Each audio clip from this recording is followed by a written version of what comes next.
ये एक बहुत बड़ा सबक है जो मुझे न तो किसी विश्वविद्यालय ने सिखाया, न किसी किताब ने सिखाया, लेकिन उस एक व्यक्ति, उस संस्था ने मुझे इतना बड़ा सबक सिखाया। तो मैंने सोचा कि आपके साथ साझा करूं कि सफलता को कैसे संभालें और सबसे महत्वपूर्ण असफलता को कैसे संभालें। मैंने कई बार दोहराया है और मुझे वह एक घटना बार बार दोहराने में कोई आपत्ति नहीं है। वह घटना मेरे लिए एक विश्वविद्यालय की शिक्षा के समान है। मैंने यह कहीं नहीं पढ़ा है। अब तक मैं सूर्य के चारों ओर 71 बार घूम चुका हूं। मैंने कभी ऐसी कोई शिक्षा नहीं पाई जितनी सुंदर शिक्षा मुझे 1969 से 1980 के दौरान मिली, जिसे मैं इस अवसर पर आपके साथ साझा करना चाहता हूँ। यह कुछ इस तरह है। 17 अगस्त 1979 को हम एक सैटेलाइट लॉन्च व्हीकल के प्रक्षेपण के लिए तैयार थे। इसमें 44 सबसिस्टम और हजारों घटक थे। यह विक्रम साराभाई स्पेस सेंटर में बनाया गया था और उस समय professor Satish Dhawan atomic energy space commission के चेयरमैन थे और वे स्पेस सेंटर के भी प्रमुख थे। और 1973 में उन्होंने मुझे यह कार्य सौंपा था कि एक सैटेलाइट लॉन्च व्हीकल बनाऊं ताकि 1973 में एक सैटेलाइट को कक्षा में स्थापित किया जा सके। यह जिम्मेदारी मुझे दी गई थी। 1979 में हम तैयार थे। हजारों इंजीनियर, 10,000 मजदूर और कर्मचारी, सभी ने मिलकर काम किया। फिर हमने सैटेलाइट लॉन्च व्हीकल को विक्रम साराभाई स्पेस सेंटर से अब के सतीश धवन स्पेस सेंटर श्री गणेशकोटा तक पहुंचाया। तो लॉन्च व्हीकल लॉन्च पैड पर था और उस दिन 17 अगस्त 1979 को मैं मिशन डायरेक्टर और प्रोजेक्ट डायरेक्टर था। हम सब कंट्रोल सेंटर में थे और कंप्यूटर ने नियंत्रण संभाल लिया।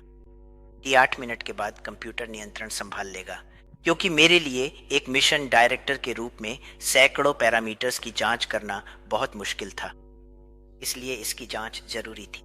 हमने रॉकेट सिस्टम के पूरे लॉन्च को कंप्यूटर के हवाले कर दिया। तो जब T8 मिनट हुए, मैंने 17 अगस्त को लॉन्च के लिए कंप्यूटर को नियंत्रण सौंप दिया।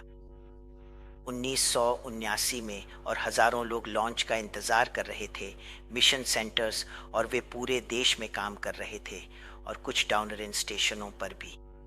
ठीक T-8 मिनट पर कंप्यूटर ने नियंत्रण संभाल लिया और फिर T-4 मिनट पर कंप्यूटर ने होल्ड लगा दिया। उसने कहा, लॉन्च मत करो। तो हम सब, क्योंकि उस समय पूरा रॉकेट सिस्टम सक्रिय था और हर विस्फोटक प्रणाली, प्रणोदक प्रणाली, इलेक्ट्रॉनिक प्रणाली चारों ओर लॉन्च के लिए तैयार थी। कंप्यूटर ने कहा, लॉन्च मत करो। T-4 मिनट पर तुरंत ही एक कंप्यूटर प्रिंटआउट निकलता है। दूसरे चरण की नियंत्रण प्रणाली में कोई समस्या है, कोई रिसाव है, इसलिए लॉन्च नहीं कर सकते। मेरे पीछे कई विशेषज्ञ हैं, 6 या 7 विशेषज्ञ। मेरे विशेषज्ञ 10 साल 20 साल का अनुभव रखने वाले लोग हैं। मैं उनसे सीखता हूँ और वे अपने कंप्यूटरों से पता लगाते हैं कि क्या हुआ और 1 मिनट के भीतर मुझे बता देते हैं। वे कहते हैं कि दूसरे चरण की नियंत्रण प्रणाली में समस्या है और हम लॉन्च नहीं कर सकते, कंप्यूटर कहता है। लेकिन हम विशेषज्ञों के रूप में मानते हैं कि इग्नाइटर यानी ऑक्सीडाइजर पर्याप्त मात्रा में है, भले ही सिस्टम में रिसाव है, आप लॉन्च कर सकते हैं। उन्होंने मुझसे लॉन्च करने के लिए कहा, यानी मैं कंप्यूटर को बंद करने के लिए कह सकता हूँ।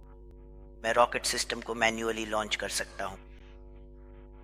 मैंने अपने विशेषज्ञों से चर्चा की, मैंने उन पर विश्वास किया, मैंने उनसे सहमति जताई, मैं इसके लिए जिम्मेदार हूँ। मैंने तुरंत रॉकेट को मैन्युअल मोड में डाल दिया। तो रॉकेट ने उड़ान भरी 100 सेकंड, शानदार लॉन्च, और रॉकेट के पहले चरण ने अपना काम किया। ये 4 चरणों वाला रॉकेट सिस्टम है। फिर दूसरे चरण ने उड़ान भरी 1 मिनट के भीतर, 1 सेकंड के भीतर ये घूमने लगा। इसका मतलब है कि इसे स्थिर रहना चाहिए था। यह एक गाइडेंस सिस्टम द्वारा नियंत्रित रॉकेट सिस्टम है, लेकिन यह घूमने लगा था। मुझे पता था कि मैंने रॉकेट सिस्टम खो दिया है। कुछ ही सेकंड में उपग्रह को कक्षा में स्थापित करने के बजाय पूरा सिस्टम बंगाल की खाड़ी में चला गया। तो ये एक असफलता थी। और फिर आप असफलता को कैसे संभालते हैं, यह उद्यमियों के लिए बहुत महत्वपूर्ण है। जिंदगी इतनी आसान नहीं है। हमें असफलताओं को मजबूत दिल से संभालना चाहिए। मेरे चेयरमैन यानी प्रोफेसर सतीश धवन, ठीक 6:30 बजे मैं लगातार काम करने के कारण बहुत थक गया था। वह मेरे कमरे में आए और बोले, तुम मेरे साथ प्रेस कॉन्फ्रेंस में चलो। उस दिन सुबह प्रेस कॉन्फ्रेंस थी। सैकड़ों प्रेस रिपोर्टर और मीडिया के लोग इकट्ठा हुए थे। प्रोफेसर धवन ने मुझसे कहा, सतीश धवन ने मुझसे कहा, मैं प्रेस कॉन्फ्रेंस संभालूंगा, तुम मेरे साथ चलोगे? वो मुझे वहां ले गए। वहां प्रेस थी, राष्ट्रीय प्रेस, अंतर्राष्ट्रीय प्रेस। उन्होंने बहुत सारे सवाल पूछे। एक व्यक्ति ने पूछा, आप 20 करोड़ रुपए बंगाल की खाड़ी में कैसे डाल सकते हैं? और इसी तरह बहुत से गंभीर सवाल पूछे गए। आखिरकार लोग सवाल पूछेंगे, यह लोगों का पैसा है। तो इस तरह कई सवाल थे और प्रोफेसर सतीश धवन ने कहा, हाँ, यह असफलता है, पहली बार हमने लॉन्च किया है, हमने बहुत सारी प्रणालियाँ सीखी हैं और निश्चित रूप से हम सफल होंगे। मैं अपनी तकनीकों को पूरा समर्थन दूंगा, मैं अपने वैज्ञानिकों को पूरा समर्थन दूंगा, हम 1 साल के भीतर सफल होंगे, उन्होंने कहा। मित्रों, क्या आपने देखा वहां क्या हुआ? मैं मिशन निदेशक हूं, मैं परियोजना निदेशक हूं। मैंने मिशन में असफलता पाई है। मेरे साथ 5,000 लोग काम कर चुके हैं, लेकिन अध्यक्ष भारतीय अंतरिक्ष अनुसंधान संगठन के, उन्होंने असफलता की जिम्मेदारी ली। उन्होंने इसे पूरी तरह से बदल दिया।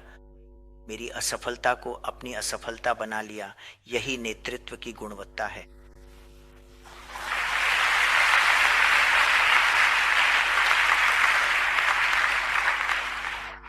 ठीक 1 साल बाद यानी 18 जुलाई 1980 को हम लॉन्च पैड पर गए और काउंटडाउन शुरू हुआ। T-8 का मतलब है कि मैं कंप्यूटर को सौंप देता हूं, कंप्यूटर जांच करता है। पहला चरण रॉकेट सिस्टम को प्रारंभ करता है। पहला चरण आवश्यक वेग प्रदान करता है। दूसरा चरण आवश्यक वेग प्रदान करता है। तीसरा चरण आवश्यक वेग प्रदान करता है और चौथे चरण में उपग्रह को कक्षा में स्थापित करने के लिए एस्केप वेलोसिटी की आवश्यकता होती है। मैं अपने सामने देख रहा हूं कि प्रदर्शन कैसा हो रहा है। मैंने माइक लिया, माइक लगाया और सभी स्टेशनों पर घोषणा की, यह रहा आपका मिशन निदेशक, उपग्रह कक्षा में है। और मैंने उन्हें बताया, हम आपको बधाई देते हैं। अब यह सबसे महत्वपूर्ण नहीं है, ये उन महत्वपूर्ण घटनाओं में से एक है जो घटी। लेकिन 30 मिनट बाद विक्रम सतीश धवन ने मुझे फ़ोन किया, प्रेस कॉन्फ्रेंस के लिए जाओ, प्रेस कॉन्फ्रेंस तुम संचालित करो, उन्होंने कहा। क्या आप इसका महत्व देख सकते हैं? विफलता उन्होंने अपने ऊपर ली, सफलता उन्होंने मेरी टीम को दी। ये एक महान सबक है, ये एक महान सबक है।